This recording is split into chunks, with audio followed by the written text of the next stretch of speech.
अस्सलाम वालेकुम 8th class. आज आपका मैथ्स का सेकंड लेक्चर है, सेकंड यूनिट का, ठीक है, जिसमें हम टर्मिनेटिंग और नॉन टर्मिनेटिंग डेसिमल फ्रैक्शंस की पहचान सीखेंगे और उनको डिवाइड करके कैसे हम आंसर्स उस फॉर्म में लाते हैं ये देखेंगे। देखें बेटा, पहले टर्मिनेटिंग डेसिमल फ्रैक्शन, टर्मिनेट का मतलब होता है ख़त्म हो जाना। तो इसकी दो तरह से डेफिनेशंस बनती हैं, पहचान जो आपकी यहाँ बुक में भी हैं। पहली क्या है, the decimal fraction in which the number of digits after the decimal point is finite, यानी पॉइंट के बाद जो डेसिमल पॉइंट में आपका नंबर लिखा हुआ है, पॉइंट के बाद लिमिटेड नंबर ऑफ वैल्यूज़ हों जिनको आप काउंट कर सकें, उसको हम कहते हैं कि वो टर्मिनेटिंग डेसिमल फ्रैक्शन है। जैसे देखें 0.25 पॉइंट के बाद दो नंबर्स हैं, 3.125 पॉइंट के बाद 3 डिजिट्स हैं, 0.025 में पॉइंट के बाद 4 डिजिट्स हैं। तो काउंट कर सकते हैं ना, लिमिटेड हैं पॉइंट के बाद डिजिट्स। तो ये क्या होगी, सब टर्मिनेटिंग डेसिमल फ्रैक्शंस। या वो दूसरी डेफिनेशन क्या कह रहे हैं, और while converting a rational number into the decimal fraction by the division process ends. या वो कह रहे हैं कि अगर कोई फ्रैक्शन में आपको नंबर दिया हुआ है और आप उसको फिर डेसिमल फ्रैक्शन में कैसे चेंज करेंगे, डिवाइड करके, और आप डिवाइड करते हैं और डिवीजन का प्रोसेस ख़त्म हो जाता है, यानी रिमाइंडर 0 आ जाता है, तब हम उस डेसिमल फ्रैक्शन को क्या कहेंगे, वो टर्मिनेटिंग डेसिमल फ्रैक्शन है।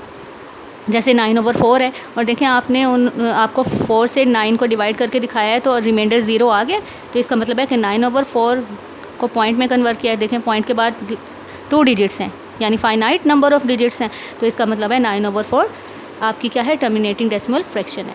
अब देखते हैं नॉन टर्मिनेटिंग डेसिमल फ्रैक्शन क्या होती है, वो इसका ऑपोजिट होती है। सेम डेफिनेशन में जस्ट नॉट का वर्ड आएगा और फाइनाइट की जगह इनफाइनाइट।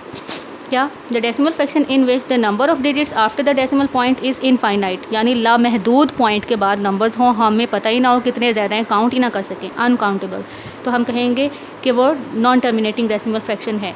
या while converting a rational number into the decimal fraction the division process does not and, यानी कि आप डिवाइड करके फ्रैक्शन को कन्वर्ट करें डेसिमल पॉइंट में और आपका जो है डिवीजन ख़त्म ही नहीं हो रही, रिमाइंडर 0 आ ही नहीं रहा, तो उस तरह की फ्रैक्शन को हम क्या कहेंगे, नॉन टर्मिनेटिंग डेसिमल फ्रैक्शन।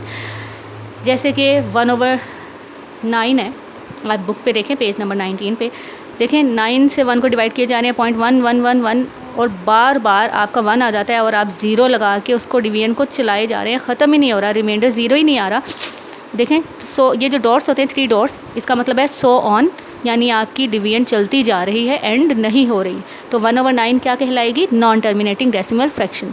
अब नॉन टर्मिनेटिंग डेसिमल फ्रैक्शन की आगे से 2 टाइप्स है, ठीक है, non terminating with repeating decimal fraction and non terminating with non repeating decimal fraction. Non repeating देखें आप पहले क्या होती हैं, non terminating and repeating decimal fraction. Decimal fraction को शॉर्ट फॉर्म में D.F लिखते हैं, जो मैंने यहाँ यूज़ की है, ठीक है। आप देखें if decimal fraction is non terminating, यानी कि डिवीजन ख़त्म नहीं हो रही, एक शर्त ये है, और दूसरी क्या है, एंड अ डिजिट और सेट ऑफ डिजिट रिपीट्स इट्ससेल्फ, और पॉइंट के बाद एक नंबर या 2-3 number, a set of numbers जिनको कह लें, बार बार आए जा रहे हैं, आए जा रहे हैं, आए जा रहे हैं, तो हम उसको क्या कहेंगे कि वो नॉन टर्मिनेटिंग भी है और रिपीटिंग भी है डेसिमल फ्रैक्शन, ठीक है। जैसे 1/3 देखें बेटा, 1/3 को आप डिवाइड करोगे कैलकुलेटर पे, तो आपका आंसर क्या आता है, 1/3, देखें 0.333, और पूरी स्क्रीन भरी हुई है, ख़त्म नहीं हुई, डिवीजन चले जा रही है, इसका मतलब है, ठीक है। तो इसका क्या मतलब हुआ, एक नंबर डिजिट क्या रिपीट हो रहा है, पॉइंट के बाद 3 रिपीट हुए जा रहा है, तो ऐसा आंसर, ऐसी फ्रैक्शन या डेसिमल वाला नंबर जिसमें पॉइंट के बाद एक नंबर या एक से ज़्यादा नंबर रिपीट होते जाते हैं, उनको क्या कहते हैं, non terminating and repeating decimal fraction. और अगर आपके पॉइंट के बाद कोई नंबर